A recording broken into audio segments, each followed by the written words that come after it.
Hey everyone, so a couple days ago I put up a video on YouTube that was this video, and I think it's probably the fastest growing video that I've had on my channel so far, so that's pretty cool. It's been up for like 3 days, just about 3 days, and it's at 8,700 views right now, 86 and change. So that's awesome. I appreciate everybody taking the time to watch, and I got tons of feedback on this one. There's like, let's see, 300 and something comments, so really cool. But I got a lot of comments on that video asking if I could do a video on the same topic in English, because I didn't put English subtitles on that one. And if any of you have ever done any like video editing, the subtitles are like the slowest part. Like, they take forever. You have to do the transcript and then translate it into whatever language and then do the timings and all this stuff. So it takes a really long time. It's a lot of, and I'm just like one guy doing this channel, so I don't have like a team or anything. And the other reason is kind of that for this topic in particular, like when I'm speaking about it in Taiwanese, then there's kind of like, I'm assuming a sort of like background information that people are going to have. And then if I wanted to talk about it in English, I might have to give kind of some more context to like make sure that, you know, for maybe a non-Taiwanese audience, that it would still kind of make sense, that they would be able to get something out of it. So that's what I'm going to talk about in this video. Actually, I kind of want to do like maybe, I don't know, a bunch of videos or like a series or something. Maybe I'll try and find some guests or whatever to like talk about this stuff. But I wanted to do some videos on this topic kind of more like broadly. Specifically, I'm talking about the idea of Chinese or China, because there's so much this word like China is so loaded with politics and with ideology and with historical revisionism and all this stuff that's in there. And it really takes a long time to like unpack and really understand. So when you hear like if you're a Westerner and you hear about Chinese or China or the Chinese language or whatever, like you just kind of take it for granted. But there's so much in there to kind of unpack and understand like what is that actually about. But yeah, if you're interested in Taiwan or Taiwanese language, Taiwanese culture, it's really important that you get all that stuff kind of like straight in your head, right? Because if you've been here, if you live here, if you know anything about the place, then you know that it's kind of like there's this kind of backdrop of like Chineseness kind of in the ether, so to speak, because, you know, we've got the official name is the Republic of China, and what's that all about? And then the KMT is the Chinese Nationalist Party, and what's all that about? And people sometimes refer to themselves as Chinese, and what's all that about? So yeah, there's kind of some digging you have to do there to understand that relationship. So in this video, though, I'm going to talk about the same topic I talked about in that video, and the topic of that video was basically a question I put in the title that says, "Can Hanji," and Hanji are these things here, and you've probably usually heard them referred to as Chinese characters, but again, I'm trying to kind of stay away from the word Chinese because it really confuses things. So I'll just call them Hanji. So can Hanji be used as part of a Taiwanese language identity? Now, if you're coming from a sort of Western background, Western perspective, like even like me, for example, before I sort of got into all this stuff, the question is kind of like, well, like, okay, who cares, right? I mean, it's just a bunch of symbols that you're using to write your language down. Like, your language is your language, and however you choose to write it doesn't particularly matter, right? You can write it in Hanji, you can write it in a romanization, you can write it in Arabic or Greek or whatever you want, right? You're just like figuring out this kind of mapping between some symbols that you're going to write down and your language. So why should it have any effect? But if you're coming from a sort of, let's say like an East Asian kind of background or a Chinese background, or even if you're from sort of a Western background, but you've gone through any kind of like Chinese education, like let's say you had Chinese classes in high school or college or whatever, even a PhD, then you've definitely run into this idea that like, well, anything that's written with these Hanji has got to be a Chinese language, or it's got to be part of this kind of Chinese language family, or it's a dialect of Chinese, or it's they invented this new word called topolect. It's a topolect of Chinese, or they'll say it's a Sinitic language, or whatever. There's all these words to describe these kind of some idea that they're talking about, except for Japanese, by the way. Like Japanese also uses the very similar or the same kind of symbols, but Japanese is not a Chinese language. So for some reason, that one gets ignored. But, you know, for me, again, and I think like for most people from with a Western perspective, it's kind of like, well, your language is your language. You know, let's say I'm speaking Taiwanese and someone's speaking Mandarin, like they're mutually unintelligible. If I didn't speak Mandarin, I wouldn't understand it. If they don't speak Taiwanese, they're not going to understand me. So you can't understand it. It's got different grammar, different vocabulary, different sounds, different pretty much everything. Like, yeah, there's stuff in common, kind of like there's stuff in common between French and Spanish and whatever, or even French and English for that matter. But, you know, they're different languages. So why should, you know, the choice of this symbols or this symbols, why should that particularly matter? So that's kind of what I want to dive into in this video, right? So the idea here is that there's this kind of really old idea that there is a language that's written with those symbols, those Hanji, and that language, that written language, forms some kind of like basic structure, or is like the foundation or something, the ancestral language, what have you, of all quote unquote Chinese languages. Okay, and there's a kind of old idea about that, and then our ideas don't really, you know, stay the same all the time. They're always changing, and that idea has sort of changed in, I would say, relatively recent times, modern history. And so there's a kind of old idea and a new idea. And what I would say about the old idea is that doesn't really have any bearing on if you're, you know, talking about Taiwanese and using Hanji to write Taiwanese as a separate language, so to speak. The old idea has no bearing on that. So it doesn't really have any, like, there's no consideration involved there. But the new idea has sort of been developed in order to, I would say, politically promote this connection, some kind of connection between Chinese languages, which is kind of an invented concept. So I'm going to talk about both of those, the old idea and the new idea, what they are exactly, and how they relate to Taiwanese today. So, and by the way, I've got my notes up over here, so I apologize for like looking off to the side to check my notes. So I want to start with talking a little bit about, maybe to give someone who's a viewer from a Western background, a little bit of kind of perspective of what we're talking about here. If you think about the scripts that we're familiar with, like the Latin alphabet, you know, Cyrillic, Greek, whatever, what have you, as far as I understand, I'm not an expert in this area. As far as I understand, all of these sort of Western alphabets that we're familiar with, they essentially evolved from Egyptian hieroglyphics sort of at the top level, like a few steps removed, and many, maybe, I don't know, thousands of years removed. But they eventually evolved from hieroglyphics into these alphabets that we use. And somewhere along the line there, as part of that process, whatever it was, I believe it was kind of early on, but I don't know exactly, the idea that our symbols, our written symbols, could and should and kind of today only really represent sounds, became sort of codified in this structure. So now when we have alphabets, we kind of take it for granted that these symbols that we're using, they correspond to sounds that we say with our mouths when we're speaking our language. So, you know, it became essentially very straightforward to imagine that, okay, we know languages evolve pretty rapidly. Like everybody knows that, you know, even your generation speaks a little bit differently than your parents or your grandparents or your children or grandchildren. We can see that kind of evolution in speech. It's very quick.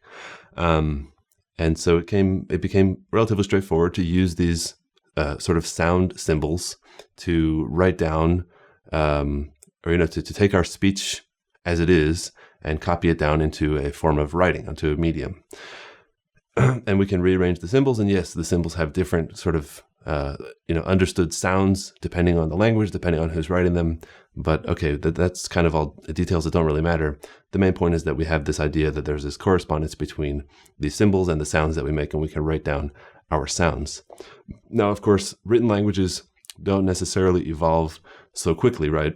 And there's cases that everybody's familiar with, like if you take Latin, the written language of Latin kind of ossified. It kind of like got stuck in, I don't know what century it would have been, but it kind of existed long beyond the point where anybody was really a native Latin speaker. Like the language of Latin, the spoken language of Latin, the natural language of Latin is kind of long since dead, but written Latin sort of lives on. And we even know that, like, I think it was until maybe the 60s in the Catholic Church that they were still using Latin as sort of like their main, language for writing, for sermons, whatever. And it's like, okay, people can't even understand it at that point. But the written language sort of lived on. And we even use it today for, like scientists use it for naming whatever species of plants and animals and stuff. So you don't need to have necessarily a corresponding living language to use a certain written language. So that's essentially the Western sort of thing that happened, the sort of evolutionary pattern of written languages. Now, if we go to East Asia, and again, I'm not talking about China here, which is a very new concept in general. It's the idea of China, even the name China, would have been unheard of in the 19th century, even until the early 20th century, to the people that we now think of as Chinese. So I'm talking about East Asia, and it's a very wide sort of geographical area, basically from as far south as like Vietnam, and then up the coast like to Japan, Okinawa, Japan, or the Ryukyus, I guess I should say, Japan, Korean Peninsula, and of course sort of the continental mainland of East Asia. And in this area, writing evolved in a little bit different pathway. So like in the West, we sort of went from this like large number of complicated symbols like hieroglyphics to a really small set of symbols that just correspond to sounds.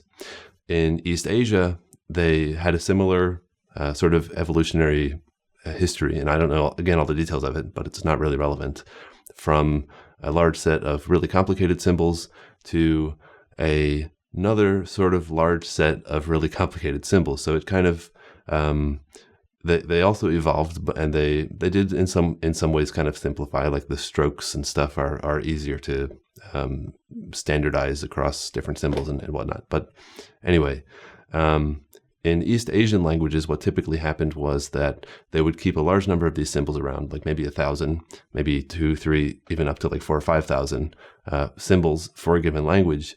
And those symbols, they could represent sounds, but they could also represent other things. They could represent sort of an idea or a word or what have you.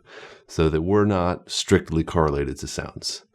And the result sort of what came out of that at a certain point, and again, the exact like history of that is not, as far as I'm concerned, not super relevant. But we do know that at a certain point, this is maybe around 1,000 years ago-ish, I don't have exact dates for these things, there was, similar to Latin in the West, there was a written language that had sort of long since departed from any natural spoken native language of any people.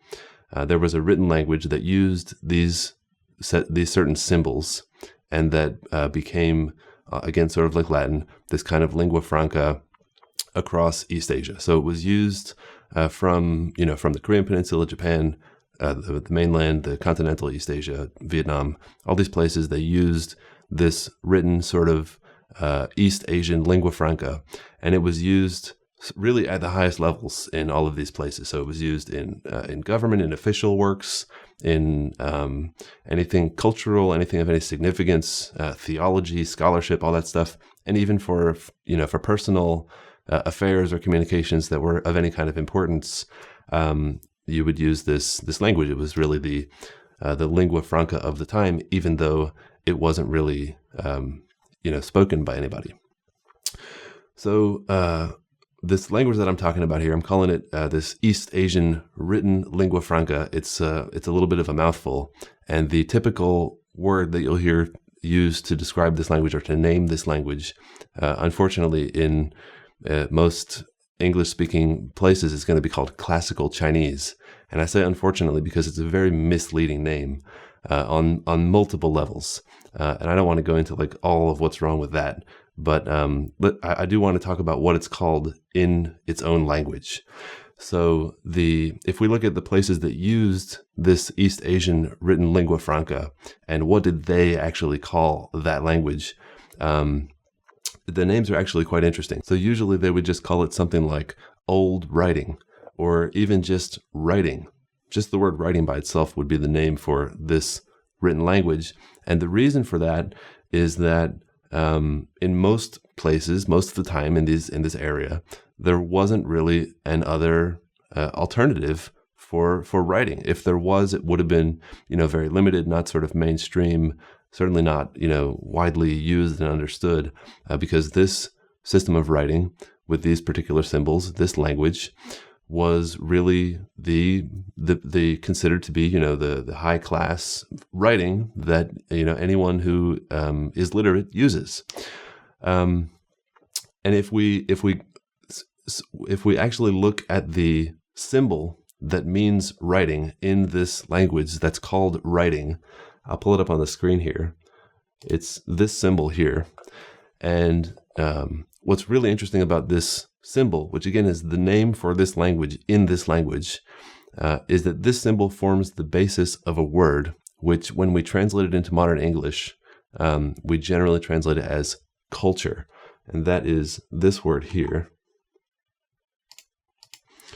This word here. And in Taiwanese, we would read this as bun hua. But again, these two characters, this character here is the name for this language, this written language. It means writing.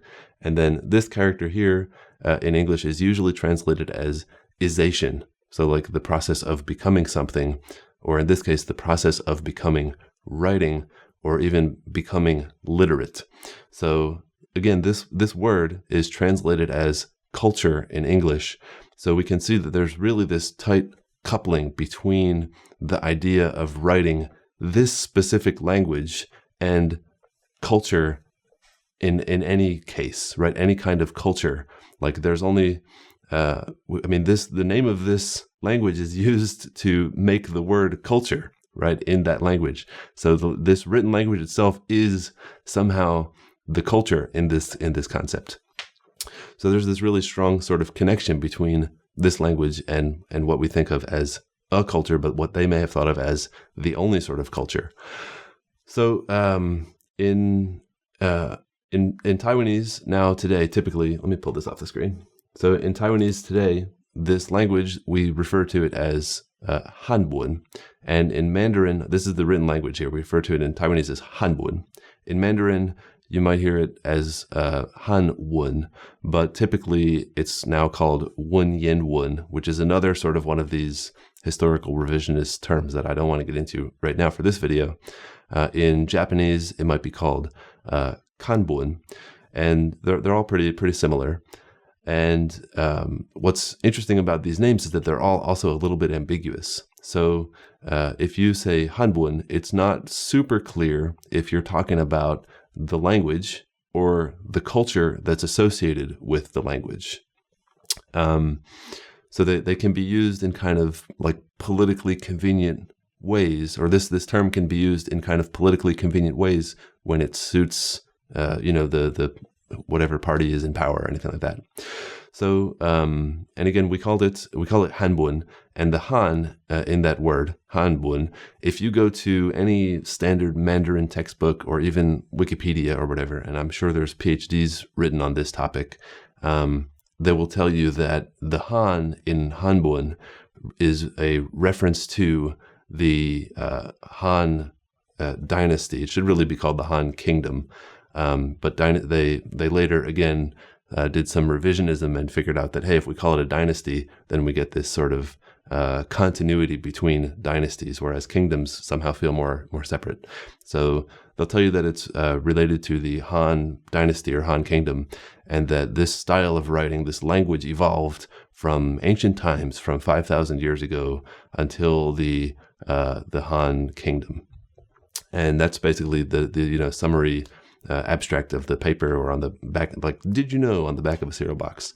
And it's basically nonsense. So the analogy that I've heard that I think is like super apt for this word in particular is that the relationship between Hanbun and the Han kingdom is essentially exactly the same as the relationship between K-pop and the Koryo kingdom. And if you don't know what the Koryo kingdom is, it's the I think it's 10th century or so kingdom that ruled on the Korean peninsula, and that's where we get the name Korea from. And later on, 1,000 years later, it's also where we get the K in K-pop from. But there's really no relationship between, girls dancing around on a stage in bikinis singing to pop music and some 10th century kingdom that happened to be located in the same geographical region. So it's pretty ridiculous to sort of make this leap that Hanbun is somehow related to the Han dynasty or kingdom or whatever. But that's the sort of story that they tell. So what we do know about Hanbun, though, is that at that for quite a long period of time, it was very useful as a tool for communication, especially cross-linguistically and cross-culturally within East Asia. So yes, we do translate this sort of name for this language, and there's some connection there with culture, but we have to remember that East Asia is a huge area. There's lots of different languages and cultures and peoples living all across this area for a long, long time. And as long as people were literate, as long as they could read this Hanbun and write it, then they could communicate with speakers of other languages, people from other cultures. So you could have somebody from, I don't know, wherever, from Canton, and somebody from Japan, and as long as they could both read and write in Hanbun, then they could do, I think I've heard this called like brush talk before, where they would have like a scroll and they would sit down. They can't understand each other when they speak, but they can sit down with a scroll and a brush, and they can ink their speech out through Hanbun on the page, and they can both understand it. So one sort of question that I had when I was like thinking about this stuff is like, well, how do you learn Hanbun, right? Because if you just look at a page of these symbols, and like anybody who's not educated in again Chinese or Mandarin, whatever, or Japanese for that matter, if you look at a page of these symbols, it's pretty obvious that nothing like jumps out at you like, oh, this means, I mean, they tell you these stories, but there's nothing really obvious, and they're like, this means chair and this means boat or whatever. It's just kind of, you have to learn it. And if we think back to that time, then there's no real alternative language or script that you can write down to explain it, right? So you don't have a written form necessarily of your language that you think in that you could read to understand Hanbun. So how are you going to learn it? You're going to have to essentially find someone to teach it to you, and they're going to have to tell you about it. And I find that pretty interesting, that essentially we have this written only language, but in a very real way, it had to be an oral tradition, right? So it's a written only language, nobody speaks it, but because there's nothing else that can teach it, it has to be an oral tradition to pass down from one generation to the next of how to actually learn to read and write in this language called Hanbun. So that's basically what would happen, is that you'd have fairly well-off families that had the money and the resources for leisure time, for education, and they would hire a teacher or tutor, and they would come and teach the children how to read this language. And what again we have to think about here is, if you're teaching someone in an oral tradition how to read this language, well, everybody as part of their sort of process of obtaining their native language or getting a native language from a very young age, from infancy really, your sort of vocal structures, your mouth and your speech organs are becoming sort of programmed with a certain muscle memory for which sounds you can make, right? There's like a certain set of allowable sounds at a certain point where making a different sound, even hearing a different sound, is very difficult. And that's why it's very difficult for people to sort of switch accents, even in the same language, right? Like we've all heard Americans trying to imitate a British accent. It just sounds terrible, right? Most of the time, you can, of course, go through like really intensive kind of training courses and stuff, and sort of get it down, but it takes a huge amount of effort. And of course, you need someone with that accent to train you. And we're talking about a dead language where nobody would have had a native accent for that language anymore. So your teacher is teaching you about this language, this Hanbun, this other language. They're using your normal, everyday, colloquial vernacular to explain to you what it means. And they're also kind of probably assigning some, let's call them like names or labels to each of these symbols. And because the pronunciations that you and your teacher know how to make are limited to your native language, the names or labels that you're using for those symbols, well, guess what? They sound like they're part of your language, right? Kind of necessarily, because those are the only sounds that you know how to make. You're not going to make some other random sound that you've never heard before, right? You're going to make the sounds that you know how to make. And so we end up with this thing where these symbols in each of these areas or languages in Japanese, and there's all kind of different dialects or languages in Japan or in continental East Asia or wherever. There's all these different languages and dialects, but each of them, in learning and passing along Hanbun, they're assigning what are now called readings to these symbols that sound like their own language. So there's a Japanese sounding reading for each symbol. There's a Taiwanese sounding reading for each symbol, and so on and so on. And it's kind of like if I took a page of Latin text now, right, I could read it out because I can sort of associate each of those symbols with a sound that I'm familiar with. But that's going to make it sound like I'm sort of reading Latin with an American accent, right? Because I've got an American sort of muscle memory and speech pattern when I'm speaking, and that would sound totally different to somebody who had a French accent or whatever, and they were trying to read the same text. And of course, if you're just reading it, if I'm reading Latin, yes, it may have an American accent, but it's still not going to be comprehensible to somebody who hasn't learned Latin, right? It's not English, it's Latin. So actually, that's a kind of fun game that I've played sometimes with native speakers. Like I'll take a page of text in Hanbun and read a couple of lines with the Taiwanese readings, they're called, of these symbols. And my friends or whatever, they're listening, and they're trying to make some sense out of it. And they're like, yeah, no, I'm not really getting it. And yeah, maybe they're going to get a word or two, right? Because it'd be the same. Again, if I was reading a text in Latin, I'll probably get you'll probably get a word or two because yes, English did ultimately borrow some words from Latin. They became sort of incorporated, and you may hear them while I'm reading, but you're not going to get the whole point, right? It's just a different language. So that's pretty much the status quo for like a long time. I don't know how many centuries or whatever, but that's pretty much the status quo, that you had sort of literate people would be learning this Hanbun, and then everybody, including literate people, when they're speaking their own languages and written forms of those languages. They may exist a bit, but they're not really widespread, not really popular. Okay, so this is the old idea. Remember, I mentioned there's two ideas. So this is the old idea. This is, as far as I understand, this is kind of historical fact, that was the case for a long time. And this is what people generally think about, or what they sort of think that they mean that they're referring to this language, this situation, when they say something like Taiwanese is a Chinese language. That's what they think. But that's, unfortunately, today, that's not really how people interpret it anymore. It's kind of, the meaning of it has changed a bit. So I'll talk about the new idea now. So I'm kind of skipping ahead, maybe a few centuries, I don't know. But we end up in sort of the revolutionary, like Chinese revolutionary period. Again, Chinese, it wasn't called Chinese at the time. But we end up in the revolutionary period where we had these Qing subjects who wanted to overthrow the Qing dynasty, the Qing emperor. And they were developing sort of different strategies to do that. There's different groups of people, including, groups that that Sun Yat-sen was a part of, for example.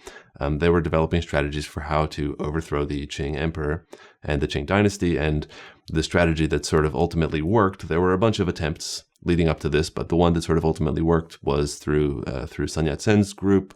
And they decided to sort of build this idea of a Chinese people and a Chinese nation, all this stuff. And as part of that nation-building process, they had adopted, or they heard about this idea, I guess, as far as I understand, mainly from Germany and from Japan at the time, that in order to build a nation-state, they would need a national spoken language.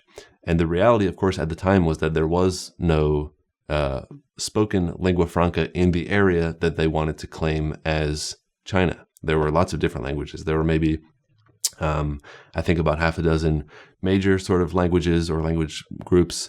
And then there's, tons and tons of all different minority languages all around the place, especially if you go to like a little bit more rural area, maybe a little bit more inaccessible, mountainous, whatever, then even, maybe a few miles down the road, 10 miles down the road, they might be speaking a non-mutually intelligible language to what I'm speaking. So there absolutely was no spoken lingua franca in this area, let alone, all across East Asia, everywhere from Vietnam to Japan and Korea and everything. So this idea of a Chinese lingua franca or an in-group language that all Chinese people, and then again, they're defining Chinese during this time, spoke, that was a complete and utter political fiction. But at the early days of the Republic, they decided that they had to sort of do it. They had to actually do that. And so they had a bunch of different meetings. You can read the history of this. It's kind of interesting, and there's a lot of fighting back and forth. They eventually settled, very ironically, on Mandarin as the national language for China. And what's so funny about that, it's so ironic, is that, we're talking about these people who thought of themselves as revolutionaries, that they're going to overthrow the Qing, down with Qing, we're going to build the Chinese state and all this stuff. And Mandarin, if you don't know, Mandarin was the administrative language of the Qing in the parts of the Qing Empire that they were taking over as the new Chinese state. So in the Qing dynasty, of course, they were Manchurian, and they moved south and conquered these territories, to their south. But internally in the courts in Beijing, they always used Manchurian as their official language, and they had a Manchurian script, and they, internally they used Manchurian. But for communication with the southern portion of their empire, they used Mandarin, which was basically sort of Beijingese plus some mixed up stuff with Manchurian. So there's kind of a mix of languages in there, but that's Mandarin. It's the administrative language of the southern reaches of the Qing dynasty. And that was the language that these anti-Qing revolutionaries chose to be the new national language for their new state of China. So very ironic, very funny. But they did that, and then as part of their state-building process again, they wanted to have a sort of national education system. They saw a lot of success with that in Japan and Europe, and so they wanted to get their citizenry literate, and that was kind of one of their goals. And in order to do that, they realized that this Hanbun stuff, because at the time Hanbun was still quite popular right around East Asia. And they realized, hey, Hanbun is not really going to work for getting our population literate, because we're going to push Mandarin as the national language, and Hanbun is not Mandarin, it's Hanbun. So we better, then we'd have to have people learning two languages or whatever, and it would be too much. It wouldn't work. And also there's some elements of nationalism and stuff in there. So they decided to again, create a version of Mandarin that would be written, and it's also using the same symbols, these Hanji, these sort of East Asian symbols that were part of Hanbun. And they wanted to sort of make a written version of Mandarin, and they called that in Taiwanese, we call it Bun. In Mandarin, it's called Zhongwen. So like the written version of the language gets a different name, sort of. In English, we just call them, written Mandarin. But sort of, I guess, traditionally, the written language and the spoken language have a different name. So it's called Bun. And that's very politically convenient in some ways, which I'll get to in a second. So what you can think about sort of from the perspective of people at that time, right? So we're talking like early 20th century, even maybe this started a little bit prior to that. It's because it wasn't sequential, right? It was happening different times, different people, different places, but sort of in that era. What sort of happened at that time, you can imagine, is that somebody would see like, okay, there's this new language that's Bun. That sort of is going to, in the future, is going to play the role of Hanbun. So maybe I even can think of it sort of like as an update to Hanbun. Maybe it's like Hanbun 2.0. And so that's fine because my culture, my people, whatever, we already use Hanbun. So now we're just getting an update from the new, from the new power, from the new Chinese state that's been built. So they may have even sort of, accepted that and went along with that and said, okay, this is great. Like we're going to get an update. And what really happened sort of was that Hanbun got kind of Mandarinified to become Dongbun, or to become written Mandarin. So it's you can kind of see how people would think like, effectively that this Dongbun is the new Hanbun, and that kind of would make sense. And you can even think like, okay, Dongbun kind of like ticks all the boxes that Hanbun would have ticked, right? Like it's it's going to be the lingua franca. It's going to be written with these same symbols. It's going to be written for any important documents, cultural stuff, government stuff, scholarship, anything. And because it's written with these symbols, we can have the same tradition of like using our local languages. We can assign readings or sounds to these symbols, and we can pass them down, even though our spoken language is different, and we can use it just like Hanbun. So it's kind of it kind of makes sense in a way. So now, if we think about the original question that I asked again, which was, can Hanji be used as part of a unique Taiwanese language identity? Now maybe it's clear why this is not a simple question to answer from this sort of East Asian perspective. So let's now kind of switch the focus from this broad East Asian discussion to Taiwan specifically. So Hanbun wasn't always in Taiwan, right? Hanbun came to Taiwan with the first sort of waves of migrants in the, I guess, 16th, 17th centuries. They would have been, the literate people would have used Hanbun like everywhere else, and they would have brought Hanbun to Taiwan with them. And we can think that, like, okay, the relationship that those people had, they spoke a language, they didn't call it Taiwanese, but it was, essentially Taiwanese, or what we call today is Taiwanese. The relationship between that language, or Taiwanese, and Hanbun would have been exactly the same as the relationship between, let's say, Japanese and Hanbun, or Vietnamese and Hanbun, right? It's, I have a spoken language, and I've got this written cultural milieu, lingua franca that everybody's using. So that's the relationship. And if we think about Taiwan and Taiwanese specifically, if we use an example, right, to kind of make this more concrete, and this is the example I used in the other video, if I was like let's say a Dutch guy that arrived in Taiwan in the 1620s or something, and I'm learning Taiwanese so I can communicate with the local people, and I learn that the word for no or for won't is this word and then I would ask people, hey, how do you write this down? And the literate people at the time, they're going to tell me, oh, you write this, and they show me this this symbol, this guy right here, and that's it. And if I did that at pretty much any point in the history of Taiwan, of modern Taiwan, up until right around the end of the Cold War period, so we're talking like 30, 40-ish years ago, I get the same answer. I ask like, okay, the word for no is how do I write that down? And the literate people, they always pretty much tell me this character. Okay, that's kind of important. So then if we think about what was happening at the end of the Cold War period, Taiwan was just coming out of the period of martial law. And during the martial law period, they had, formally or informally in pretty much any public place, Taiwanese was banned, right? The sort of, like speaking, it was either strictly forbidden, it would have been fined, or you'd have to, if you were in school, you'd be made to wear like this kind of dunce hat or dunce board kind of thing. You could be fined, you might be beaten. People were really afraid to use it. And they, it was this whole generation that got this went through this educational program that taught them that, Taiwanese is bad, essentially, and Diongbun, which we just talked about, this is kind of the new and improved Hanbun, that Diongbun is the where it's at, right? Diongbun is cool.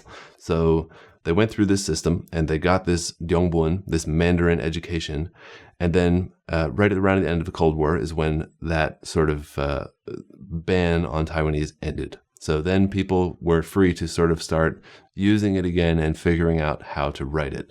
And of course, there wasn't really a huge written tradition for writing Taiwanese using these Hanji symbols. It was actually more popular for a certain period of time to use the romanization. But in any case, it did exist. There was Taiwanese written in Hanji, but it wasn't super widespread, so people didn't really know about it. And they're trying to think about it now from this new paradigm of Diongbun. So let's actually go in and look at this specific example of or this symbol that I just showed, this guy.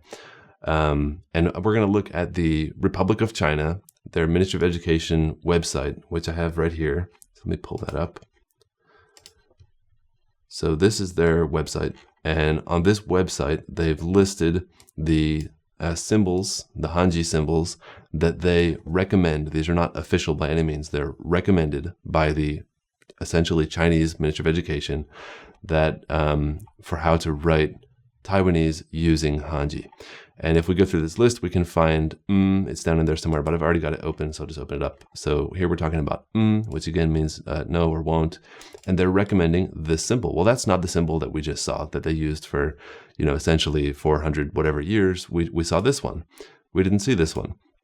And this one here, if we look on the page, it says that this is the corresponding Mandarin. Ah, interesting. So if we go down here, they have this long explanation for why they've decided to use this character instead of this one. And they're very explicit about all this stuff. And here's what they say. And by the way, this entire text is not written in Taiwanese. It's supposed to be an explanation for why to use a certain symbol to write Taiwanese, but the explanation is given in Mandarin. And again, we can think that that's kind of because Mandarin, or Diongbun, is being treated as the sort of new written-only language, the sort of underlying written language. So what it says in the explanation here is, in relation to Mandarin, or by comparison to Mandarin, Taiwanese Southern Min. Now this is weird because we haven't mentioned Taiwanese Southern Min at all up until now. This is the first appearance of it in this video so far, and I've been talking for 30-40 minutes. And that's actually kind of in line with what happened. So this word of Southern Min, or Bandan, or Minnan, what they say in Mandarin, kind of didn't really appear until the ROC government came in 45 and after probably even 49, didn't start to get popularized. So before that, even people before that who were kind of really pro-China in a sense, and that they wanted to be part of the Chinese nation building process and all that stuff, they actually still referred to it as Taiwanese or Taigi. So this Minnan or Bannam or Southern Min is really a new approach by this particular government. And there's, again, political reasons for that, which I won't go into in too much detail. So they say Taiwanese Southern Min has many more negation words than Mandarin does. So Mandarin has some commonly used negation words, such as these three here. We've got bu, so that's the same symbol that we were talking about for Taiwanese a minute ago, but here it's in Mandarin, it's bu. And then we've got mei and then bie. But Taiwanese Southern Min has some frequently used negation words like these. We've got bo, bei, bui, mai, bui, bei, and bin. And what it says here as the explanation, it says, these negation words have different sounds. Fair enough. They are used differently, or effectively they have different meanings. Okay, fair enough. Therefore, the Hanji used to write them must, it says must right here, must be differentiated. So different sounds, different meanings, the Hanji must be differentiated.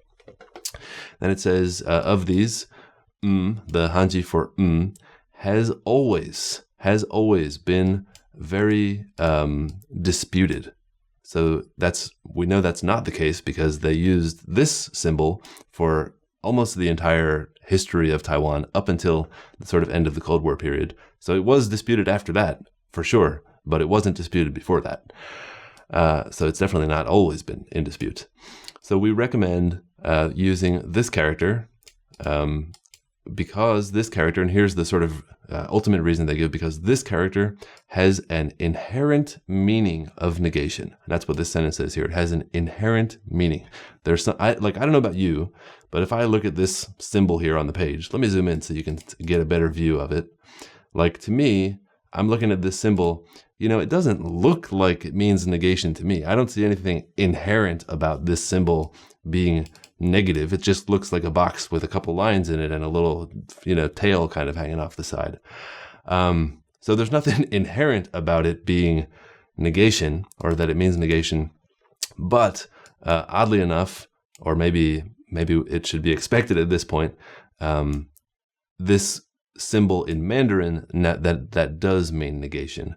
Now, actually, in Taiwanese, this same symbol was used for by some people at certain points in Taiwanese history as an alternative way of writing the symbol that means mother.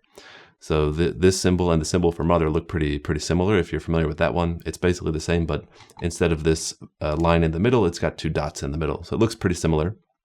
And this was a sort of an alternative way to write that character. So it actually didn't mean a negation in Taiwanese, but it did mean negation in Mandarin. And so that's why they say it has this essential meaning of negation. And if we go back to the first one here, where they said that, these words have different sounds and different meanings, and therefore they must have different symbols to write them.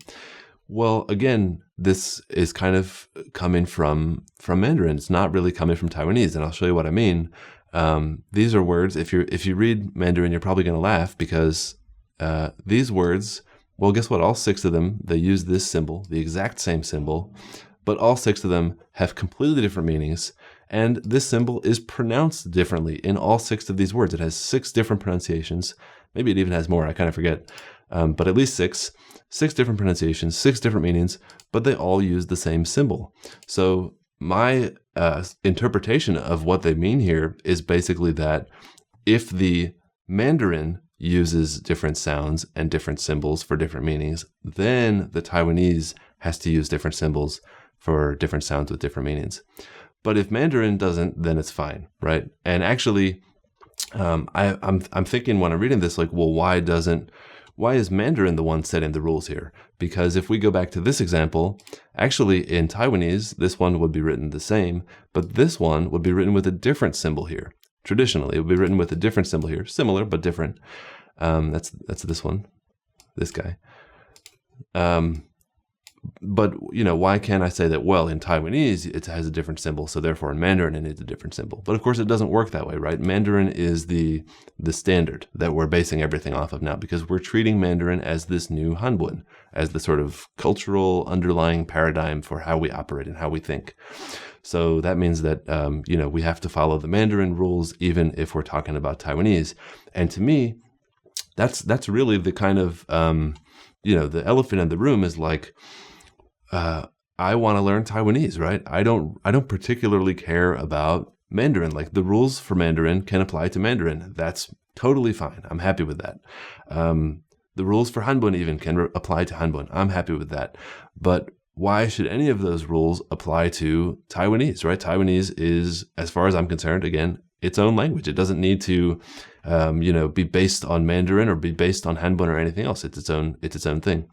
So, I think that's the sort of reality. And I think the reality is that people don't accept that. They don't want to accept that for political reasons. I don't think that it has anything to do with, the history of these characters or symbols or how they evolved or which languages used which ones to mean what thing when. Like, it's all kind of, people going out and looking for a sort of, means to prove or some kind of evidence that shows that these languages are related. And They do that specifically for political purposes. I don't think there's any scientific value in doing anything like that.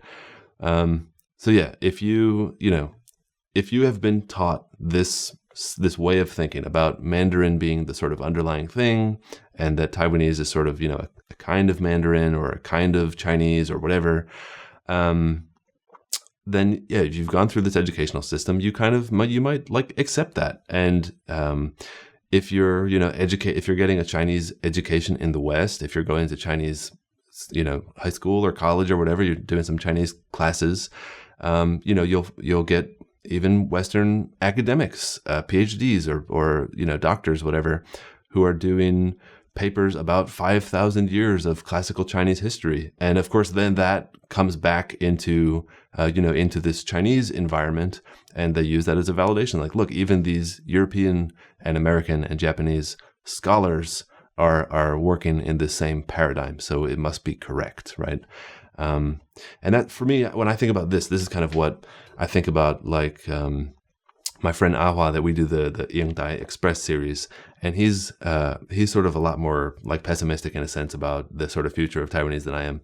But when I think about his perspective on it, and you can ask him, I don't want to put words in his mouth or anything, but I think this is what he's thinking about, right? This is kind of like, it's already done. It's already everywhere. Everybody thinks like this in Taiwan, in the PRC, in Chinese educational programs around the world. This is how people already think. It's already done. It's a fait accompli, right? So how are we going to ever undo that? We can't. And I think that's where his sort of pessimism comes from. And I kind of understand that, but I try to be a little bit more optimistic. So let's go back to the original question. So this is I think we can finally answer the original question now, right? Can we have a unique Taiwanese language identity if we're writing with these Hanji symbols? I think the answer is yes. I think that we actually can, but I think it means we have to be fairly strict and careful in how we choose these symbols to write with. So, like, for example, in my book, in this book, and this is, by the way, this is The Little Prince, if you couldn't tell. It's a Taiwanese edition of The Little Prince. I didn't translate it. I found the translator. He actually did it in 2004, excuse me. And I asked him if he wanted to publish it, and I did translate it into Hanji, because the original version was only written in the romanization script. So I did the Hanji editing portion of it, basically. But like in the book, what I did to sort of understand how to write Taiwanese with Hanji, and I've been thinking about this for quite some time. There's a lot of resources that are available to sort of look at, that have done research on this topic and looked and went back in the archives, in libraries and whatever around the country, and sort of found, okay, let's find text that's been written to represent Taiwanese. So it's using these Hanji, but it represents spoken Taiwanese. It doesn't represent Hanbun. It doesn't represent Mandarin or whatever. It's actually, directly corresponding to spoken Taiwanese, the way somebody would actually speak it in the real world. And they've gone through and looked for all that stuff. And there's quite a large amount of it. And there's tons of resources available. I'll post a link to this sort of collection website that has a bunch of this data on there, and it has links to like hundreds of resources about all this stuff. So I'll post a link down there. It's called the Taigi, or the Taiwanese character fields, kind of like rice fields, Taiwanese character patties, something like that. But I'll post a link down there. You can check it out. So if we look at these symbols that were used to write Taiwanese, then yes, we do find that there are a lot of borrowings from Hanbun. There are a lot of borrowings from even Japanese. But many of them, a lot of them, they just, they're essentially just this kind of sound correlation, like a symbol that represents a sound in Taiwanese. And that's exactly what we find that happened in Japanese, for example. They used these Hanji symbols, or kanji as they call them, and they sort of simplified and made these direct relationships to sound. That's what they did for the kana systems. They have two kanas, the katakana and hiragana. And those symbols correlate directly to sounds, and they're taken from simplified versions of these symbols. And what we see in Taiwanese, in the archives, in the available data, is that that's kind of where people were going. Like they were taking these symbols and they were making, maybe not necessarily modifying them too much, but they were using simpler symbols that would just correlate directly to speech sounds. And so it's actually really cool to read this book in Hanji, because once you get familiar with it, you can see how it kind of sounds like Taiwanese much more than other ways of writing that people try, like matching up with Hanbun sounds or using these kind of Mandarin sounds like we just talked about, or Mandarin symbols like we just talked about. So it's a really cool way of writing. I think it's really authentic. I think that there's enough data available to show that this is how people who really only ever spoke Taiwanese as their native language, they're monolingual people, they only know Taiwanese, this is how they were writing their own language before there was any sort of mixing, even of Japanese, even of Mandarin especially. So I think, they picked, and it's not standardized, obviously. Language standardization is a recent phenomenon. But there is a sort of process of standardization that you can see throughout the evolution of this way of writing Taiwanese. But the symbols that they picked and the sort of solutions that they were coming to, they really fit Taiwanese, right? Because they're really designed by and for Taiwanese speakers, not really considering this wider sort of Hanbun audience that today doesn't really exist anymore.